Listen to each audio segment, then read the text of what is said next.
매일 아침 책 읽기로 하루를 시작하는 행복 습관, 미라클 독서입니다. 오늘 함께 읽어볼 책은 행복한 사람은 시간을 잘 씁니다.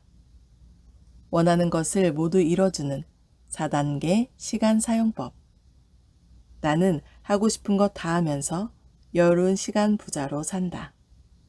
박대휘 지음, 시소에서 펴낸 책입니다. 차례. 프롤로그. 자아와 시간이 변화의 출발점이다. 1. 시간. 2. 목표. 3. 계획. 4. 실행. 5. 피드백. 에필로그. 시간 관리는 자기 절제가 답이다. 차례는 이렇게 되어 있고요. 프롤로그부터 읽어보도록 하겠습니다. 프롤로그. 자아와 시간이 변화의 출발점이다. 사람은 태어나는 것과 죽는 것을 자신의 마음대로 하지 못하지만 그 외에는 얼마든지 자신의 마음대로 할 수 있다. 이 책에는 필자가 7년 동안 학생들을 만나면서 무기력한 그들에게 희망을 주고 싶었던 마음을 고스란히 담았다. 꿈꾸는 것을 포기하고 게임과 스마트폰에 빠져 살아가는 학생들을 볼 때마다 이 시대를 살아가는 한 어른으로서 가슴이 아팠다. 무기력한 이들에게 내가 해줄 수 있는 것이 없을까? 그 해답을 찾기 위해 다방면으로 공부하기 시작했다. 해답의 실마리는 자아와 시간에서 찾아볼 수 있었다. 자신을 바로하는 것, 그리고 시간을 소중하게 생각하는 것이 변화의 출발점이었다. 의외로 우리는 나 자신을 잘 모른다. 누군가 당신에게 당신은 살아오면서 어떤 가치를 소중하게 생각하나요? 3가지만 말씀해 주세요. 라고 묻는다면 대부분은 바로 대답하지 못할 것이다.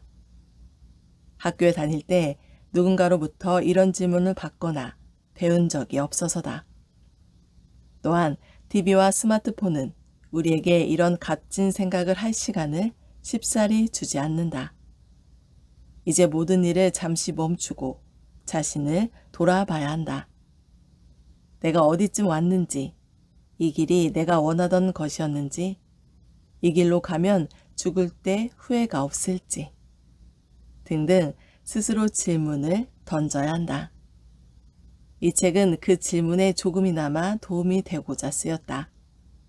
후회 없는 삶을 살기 위해 우리는 무엇보다 주어진 시간에 대해 정확히 알아야 한다. 시간이 어떤 특징을 가지고 있으며 시간의 개념이 왜 생겨났고 나에게 남은 시간은 얼마이며 이 시간에 무엇을 할 수 있는지를 확실히 알아야 한다. 누구나 매일 쓰는 시간이지만 우리는 시간에 대해서 잘 모른다. 하루가 24시간이고 한 번 지나가면 되돌릴 수 없다는 정도만 알고 있다. 시간은 생명과 다르지 않다. 누군가 당신에게 1시간만 도와줘 라고 말한다면 당신의 생명에서 1시간을 달라고 하는 것과 같다. 물론 가치 있는 일이라면 아깝지 않지만 누구나 할 수 있는 일이라면 이야기는 달라진다. 따라서 시간을 소중히 여기는 자세가 만들어지지 않으면 아무리 시간 관리를 한다 해도 제자리 걸음일 것이다. 정답은 태도에 있다. 어떤 태도로 시간을 대하느냐에 따라 그 결과값은 엄청나게 달라진다. 시간은 자신을 소중하게 생각하는 사람과 더 함께하고자 하며 시간은 그러한 사람들에게 가치나 의미를 주고 싶어 한다. 우리가 가진 자원 중에서 시간만큼 귀중한 것은 없다. 이 소중한 자원으로 우리가 하고 싶은 것을 이루어 보자. 이 책이 당신의 후회 없는 삶의 길에 함께 할 것이다. 행복한 사람은 시간을 잘 씁니다는 총 5파트로 나누어져 있다. 첫 번째는 시간에 대한 이야기를 담았다. 시간의 소중함을 다시 한번 느낄 수 있을 것이다. 두 번째는 5번째까지는 시간관리 시스템에 관한 설명으로 목표, 계획, 실행, 피드백에 대한 이야기를 담았다. 목표 파트에서는 자신을 움직이는 욕망에 대해 하, 돼, 먹, 갓의 이야기로 풀어냈으며 인생 쿠폰으로 큰 그림을 그릴 수 있도록 했다. 자신의 내면을 스스로 스케치해 볼 수 있는 시간이 될 것이다. 계획 파트에서는 매번 실패하는 원인을 분석하고 목표를 더욱 쉽게 이룰 수 있는 계획 짜는 법을 담았다. 실행 파트에서는 계획을 무너뜨리는 유혹에 대해 고찰해보고 한 가지에 집중하는 방법과 계획을 잘 지켜나갈 수 있는 꿀팁을 넣어두었다. 끝으로 피드백 파트에서는 하루 5분 피드백으로 자신을 되돌아보고 잘하고 있는지를 스스로 판단하여 방향을 조절할 수 있도록 했다. 또한 자신을 객관적으로 바라볼 수 있도록 체크리스트를 첨부했다. 하늘로부터 이번 생에 큰 대리석을 선물로 받았다. 하루하루 정과 망치로 대리석을 조각했다. 거대한 대리석을 보고 있자니 어느 부분부터 정으로 쳐야 할지 막막했다. 일단 몇 군데 정과 망치로 쳐보았다. 대리석에서 파편이 떨어져 나올 때마다 나도 같이 아팠다. 대리석과 나는 연결되어 있는 듯했다. 대리석을 더 조각할지 아니면 그냥 놔둘지 갈림길에 섰다. 그냥 놔두자니 조각하다만 도리라 볼품이 없다. 조각하는 것을 멈추고 주변에 있는 다른 대리석을 둘러보았다. 그 중에 어느 한 조각품에 마음이 끌렸다. 너무 아름다워 내내 마음이 울렸다. 아름다운 작품 앞에 있는 조각가에게 물었다. 어떻게 이런 아름다운 작품을 만들 수 있나요? 그는 아리송한 대답을 했다. 돌아오는 내내 그 말이 머리를 맴돌았다. 다시 돌아와 정과 망치를 들었다. 그리고 그 조각가가 한 말을 생각하며 대리석을 조각했다. 이제 파편이 떨어져 갈 때마다 고통과 함께 자유를 느낀다. 고통은 점점 익숙해지고 자유는 점점 커져만 갔다. 스킬보다 사랑. 그 조각가가 한 말이다. 후회 없는 삶을 위해 나는 나를 사랑하기로 했다. 시간. 1. 시간 관리. 그게 가능할까? 우리는 늘 시간 속에서 시간과 함께 살아간다. 즉 우리의 인생은 시간에 의존하며 삶과 시간은 뗄래야 뗄 수 없다. 그런데 누군가 시간이 무엇이냐? 라고 묻는다면 제대로 답하기가 어렵다. 시간이라는 개념은 의미가 모호하고 딱 부러지게 정의를 내리기가 어렵다. 늘 함께 있어서 잘 안다고 생각하지만 실상은 그리 많이 알고 있지 못하다. 하루는 24시간이다. 시간은 금이며 소중하다. 그래서 아껴 써야 한다. 삶의 재료다. 정도로만 알고 있다. 이처럼 눈에 보이지 않고 형태가 없는 시간을 우리는 어떻게 잘 관리할 수 있을까? 돈 관리, 자동차 관리, 건강 관리, 몸매 관리는 가능하다. 그 변화가 눈에 보이기 때문이다. 그러나 시간을 관리하는 것은 말처럼 쉽지 않다. 시간에 대한 예를 들어보자. 남자친구 K와 여자친구 L은 만난 지 1주년 기념으로 놀이동산에 갔다. 바이킹도 타고 회전 목마도 타면서 즐거운 한때를 보내고 있다.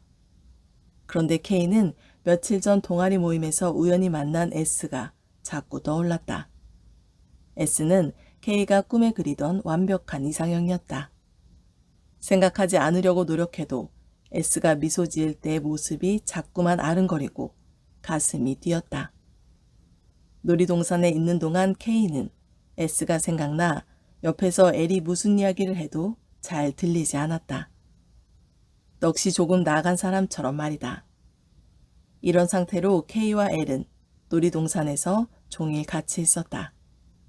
그리고 저녁까지 함께 먹고 헤어졌다. 여기서 과연 K는 L과 함께 시간을 보냈다고 할 수 있을까?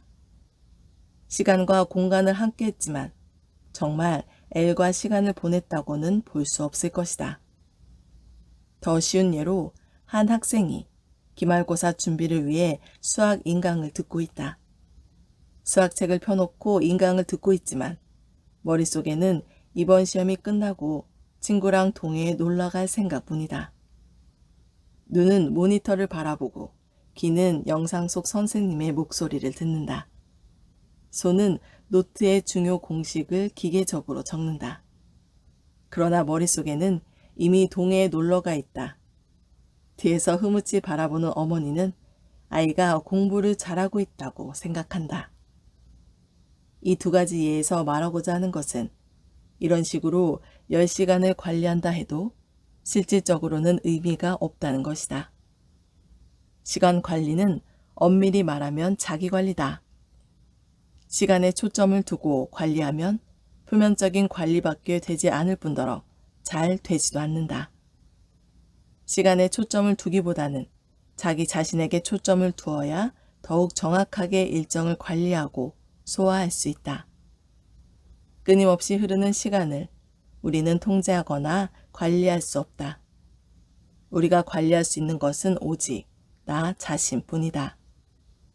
이 사실을 명확하게 인식하고 출발하지 않는 한 한낱 뜬구름 잣듯 시간 관리를 이해하고 다람쥐 쳇바퀴 돌듯 그 속에서 벗어나지 못한 채 그냥 의미 없는 시간만 보내게 될 것이다. 2. 시간에는 끝이 있다. 다음 중 우리가 가장 많이 쓰는 영어 단어는 무엇일까? money, time, happy, person. 구글 검색창에서 4개의 단어를 검색하면 타입은 141억 개, 해피는 53억 개, 펄스는 52억 개, 머니는 43억 개의 검색 결과가 나온다. 그래서 정답은 타임이다. 시간은 다른 단어에 비해 대략 3배 가까이나 검색 결과가 많다. 그렇다면 이렇게 많이 사용하는 시간에 대해서 우리는 얼마나 알고 있을까? 먼저 시간의 길이에 대해 알아보자. 빅뱅 이후의 시간은 끝없이 계속되었다. 이 끝없는 우주의 시간 중 우리에게 주어진 시간은 무한한가, 유한한가? 누구나 시간이 유한하다는 것을 안다. 그럼 우리에게 주어진 시간의 끝은 언제일까? 우리는 자신의 시간이 언제 끝날지 알 수 없다. 여기서 아이러니가 생긴다. 우리의 남은 시간은 유한한 것이 확실한데 그 끝이 언제인지는 알 수 없다. 막연히 오래 살 것 같은 느낌만 든다. 이 느낌이 우리가 시간을 사용할 때 제약 없이 편하게 소비하도록 만드는 원인이 될 수도 있다. 우리의 남은 시간을 대략 계산해보자. 통계청의 최신 자료를 찾아보면 한국인 여자의 평균 수명은 85.7세이고 남자의 평균 수명은 79.7세이다. 그럼 이 통계 수치를 토대로 나에게 남은 시간을 대략 계산해 볼 수 있다. 태어난 연도에 남자의 경우 80을 더하고 여자의 경우 86을 더하면 된다. 그럼 남은 시간이 나온다. 예를 들어 당신이 1985년 12월 19일 새벽 3시에 남자로 태어났다면 1985 더하기 80은 2065년이 된다. 당신이 평균 수명을 산다면 인생의 마감 시간은 2065년 12월 19일 새벽 3시가 되는 것이다. 당신의 시간이 이때 끝난다고 가정하면 어떨까? 지금과 똑같이 생활할 것인가? 만약 그렇다면 당신은 잘 살고 있는 것이다. 반면 그렇지 않다면 후회하지 않는 삶을 살기 위해서 변화를 주어야 한다. 어제의 나와 오늘의 나, 그리고 내일의 나 사이에는 신체적으로나 정신적으로 큰 차이가 없다. 사실은 아주 조금씩 늙어가고 있거나 미세하게 생명의 빛이 약해지고 있지만 우리는 그 차이를 인지하지 못한다. 그래서 우리는 지금 이대로 변함없이 쭉 살아갈 것 같은 착각에 빠지게 된다. 마치 끝나는 시점이 너무 멀어서 무한한 것과 같은 착각. 어제와 오늘, 그리고 내일로 이어지는 끝없는 반복이 주는 착각은 시간의 끝에 대한 인식을 무디게 만든다.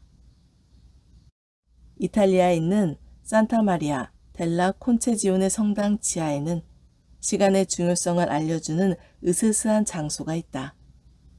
수천 개의 척축뼈로 만든 제단, 수백 개의 두개골로 만든 아치, 손뼈나 다리뼈로 만든 샹들리에 등 4천여 명의 수사의 유골로 만들어진 장소다. 대부분 관광객은 근처 바티칸 미술관에 전시된 예술품을 보듯이 그냥 재빠르게 둘러본 후 다음 목적지를 향해 이동한다.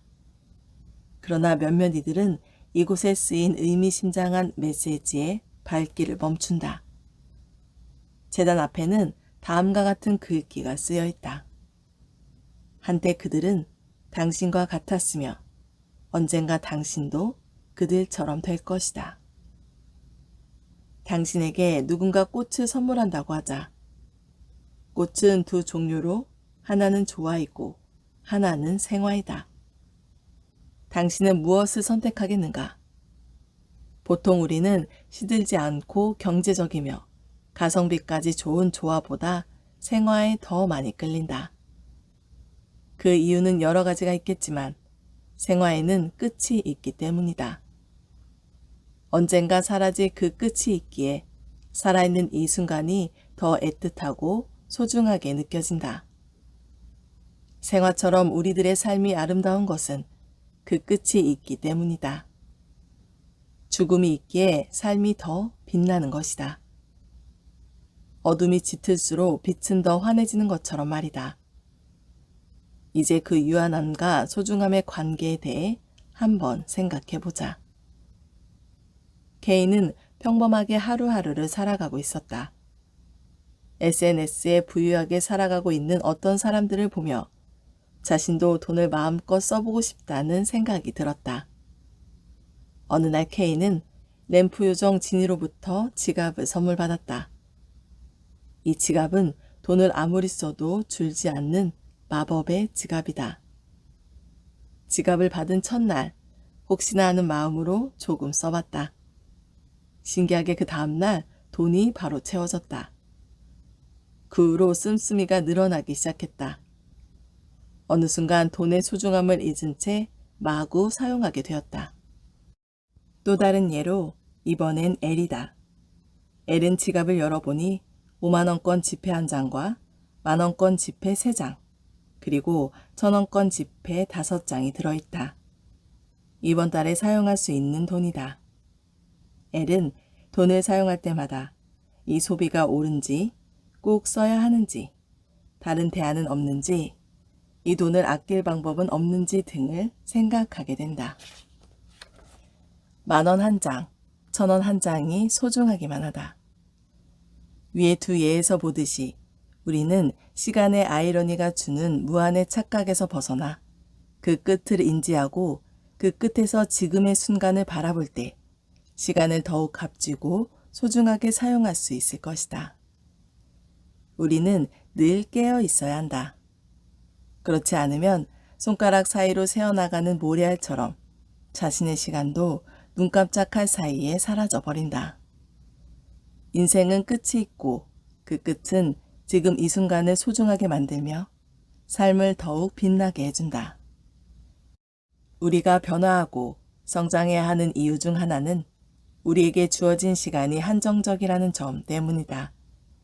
시간이 무한하다면 굳이 이렇게 열심히 노력할 필요가 없을지도 모른다.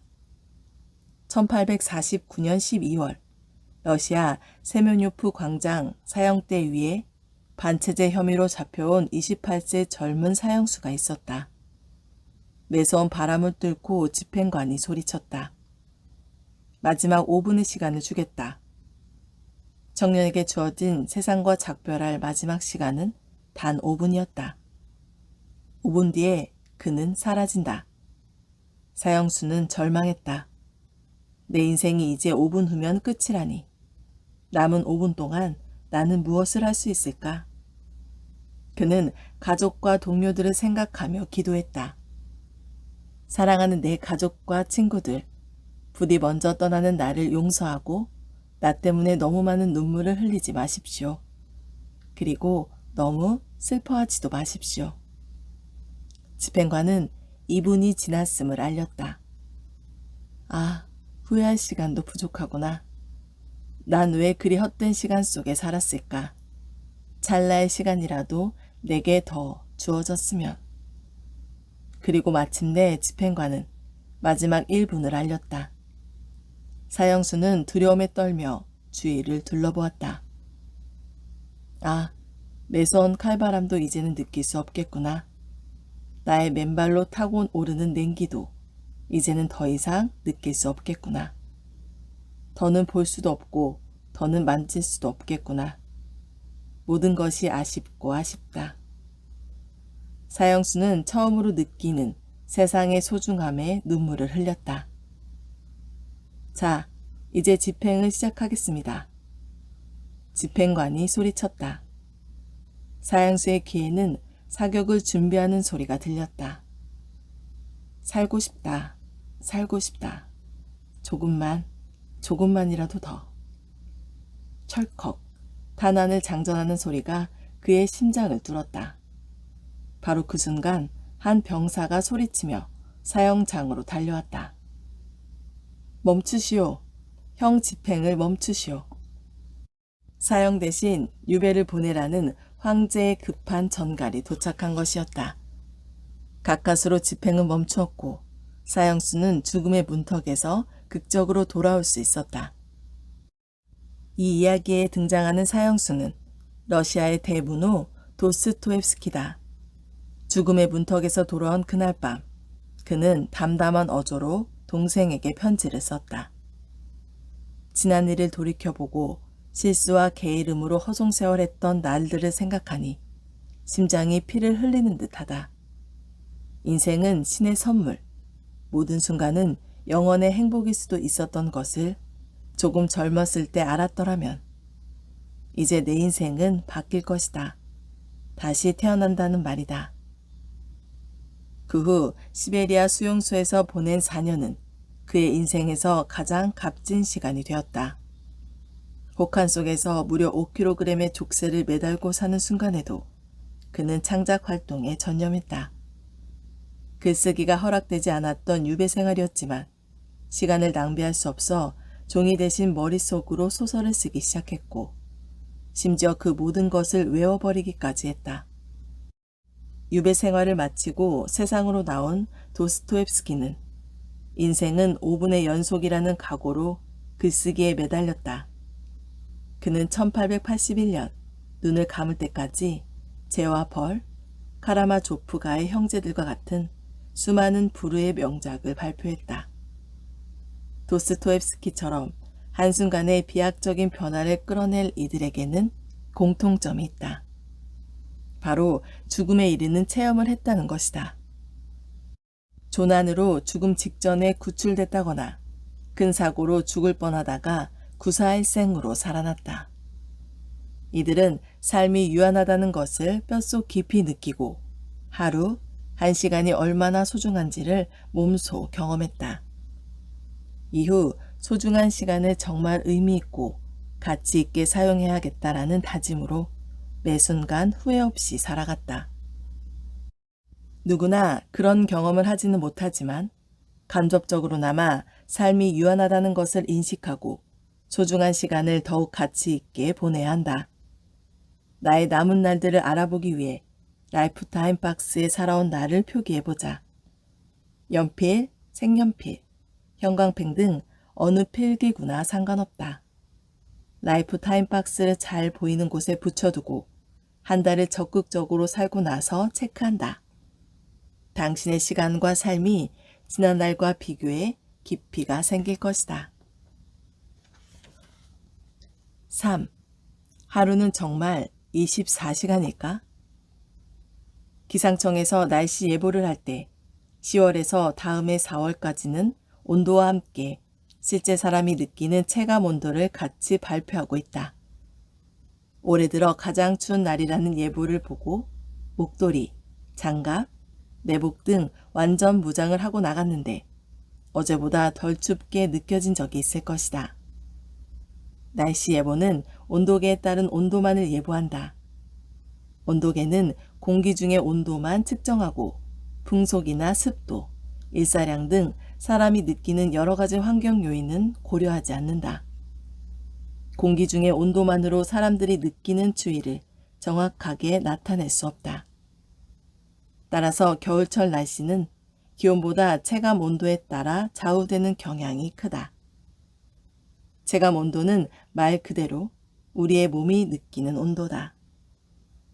기온 이외의 바람의 세기, 습도, 햇볕의 양, 체질, 심리 상태에 따라 영향을 받는다. 겨울철에는 같은 온도라도 바람이 세게 불면 더 춥게 느껴진다. 바람과 한기가 우리 피부에서 열을 빼앗아 가기 때문이다. 시간도 마찬가지다. 하루는 정확히 24시간이지만 우리가 느끼는 체감 시간은 생활 환경과 패턴에 따라 모두 다르다. 실제 24시간보다 짧게 느껴지는 경우가 많다. 평범한 K의 하루를 심플하게 살펴보자.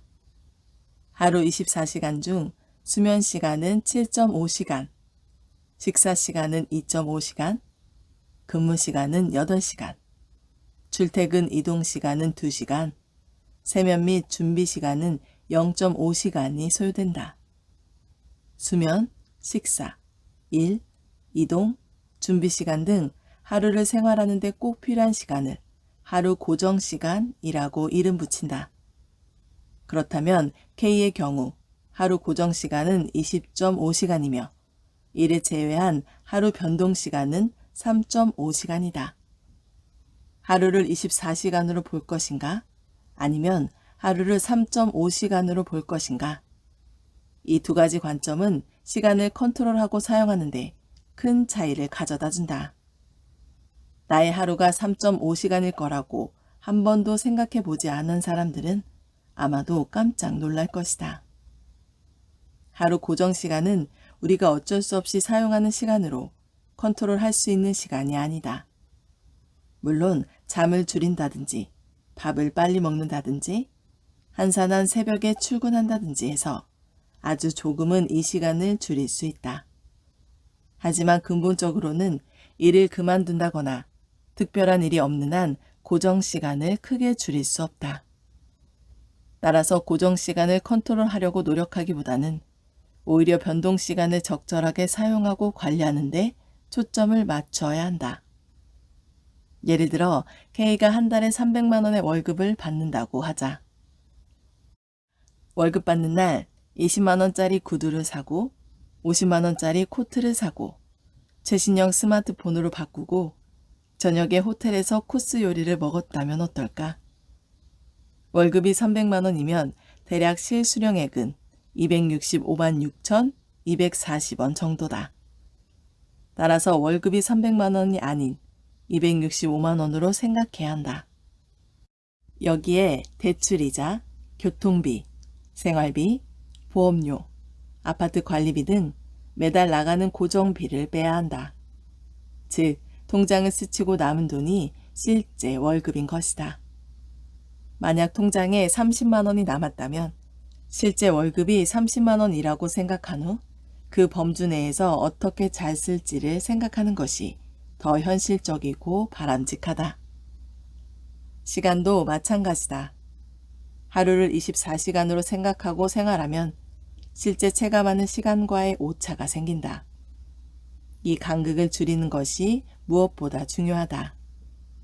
하루를 3.5시간이라 생각하고 이 시간을 어떻게 보내고 관리할 것인지를 고민해야 한다. 하루 24시간을 모조리 관리하다 보면 지친다.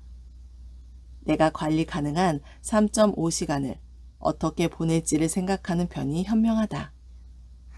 이마저도 처음에는 한두 시간으로 작게 설정하고 그 시간을 알차게 보낸 후 조금씩 늘려가는 것이 좋다. 하루 24시간을 열심히 사는 것도 중요하지만 처음부터 그렇게 하기는 쉽지 않다. 24시간 중 하루 고정 시간은 평소대로 보내고 자신이 만들어낸 자유 변동 시간을 의미 있게 보내보자. 하루를 3.5시간으로 바라보게 되면 하루 핵심 시간을 발견하게 되고 어느 부분에서 더 집중하며 에너지를 쏟아야 하는지가 보이기 시작한다. 나만의 업그레이드 시간 찾기. 1. 하루 중 나만을 위해서 사용 가능한 시간을 찾는다. 누구에게도 방해받지 않는 하루의 쉼표 같은 시간을 찾는 것이다. 2. 그 시간에 이름을 붙인다. 필자의 경우는 AM4미, 나를 위한 새벽이다. 3. 이 시간에는 스마트폰을 비행기 모드로 바꾸거나 전원을 끄고 특별한 경우가 아니면 눈에 보이지 않는 곳에 잠시 둔다. 4. 오롯이 나만을 위해 시간을 쓴다. 책을 읽거나 글을 쓰거나 명상, 취미생활도 좋다. 나만의 업그레이드 시간을 찾는 것은 자신의 삶을 가치 있게 살고자 하는 사람들에게는 무엇보다 중요하다. 나라는 그릇 안에 황금색 물을 채운다고 비유했을 때 나만의 업그레이드 시간을 찾고 하루하루 실행해 나가면 황금색 물방울이 한 방울 두 방울 그릇에 쌓여갈 것이다. 처음에는 티가 나지 않는다. 100방울이 넘어도 티가 나지 않는다. 눈에 띄는 변화가 없는 이 시간을 묵묵히 지나가야 한다. 아주 작지만 변화는 이미 시작되고 있다. 아무런 변화가 눈에 보이지 않는다고 해도 중도에 포기하지 말고 이 시간을 계속 늘려간다면 어느 순간 물이 차오르는 것을 볼 수 있을 것이다. 당신은 진정 변화하기를 원하는가? 진정 업그레이드 인간이 되고자 하는가? 그렇다면 나만의 업그레이드 시간을 찾고 지속해서 유지하며 가능하다면 계속 업그레이드 시간을 늘려가야 한다. 어느 순간 새로운 자신을 마주하게 될 것이다. 오늘 미라클 독서는 여기까지 읽도록 하겠습니다. 오늘도 감사합니다.